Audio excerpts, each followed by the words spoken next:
Breaking news میں خوش آمدید۔ آئیے آج کی بریکنگ نیوز سماعت کرتے ہیں۔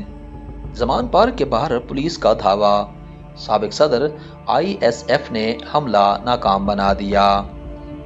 سابق وزیر اعظم عمران خان نے صحت یابی کے بعد لاہور میں آج پہلی الیکشن مہم ریلی کا اعلان کر رکھا تھا، جس میں انہوں نے خود بھی شرکت کرنی تھی۔ دوسری طرف پنجاب پولیس نے بھی عمران خان کے ریلی کو ناکام بنانے کے انتظامات کر رکھے تھے۔ زمان پارک کی جانب جانے والے تمام راستوں کو صبح سے ہی رکاوٹیں ڈال کر بند کر دیا گیا تھا۔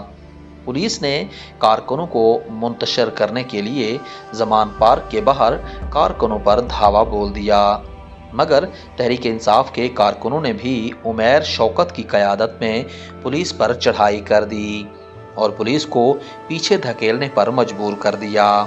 عمیر شوکت نے کارکنوں کو لیڈ کیا اور نعرے لگا کر ان کا خون گرم کیا۔ مال روڈ پر پولیس کی جانب پر آنسو گیس کے شیل استعمال کرنے کا الزام بھی لگایا جا رہا ہے۔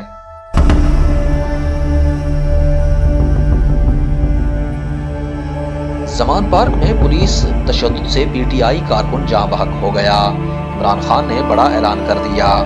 پاکستان تحریک انصاف PTI چیئرمین عمران خان کے گھر زمان پارک کے باہر پولیس کی مبینہ تشدد سے PTI کارکن جان کی بازی ہار گیا۔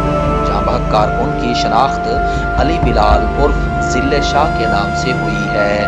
PTI کے آفیشیل ٹویٹر اکاؤنٹ کے مطابق زمان پارک جانے والے تمام راستے اس وقت بلاک ہیں اور میڈیا پر مکمل بلیک آؤٹ کر کے زمان پارک میں بدترین شیلنگ کی جا رہی ہے۔ بریکنگ نیوز سے فی الحال اتنا ہی۔ اگلی بریکنگ نیوز تک کے لیے اجازت دیجیے، تب تک کے لیے اپنا خیال رکھیے گا۔ اللہ حافظ۔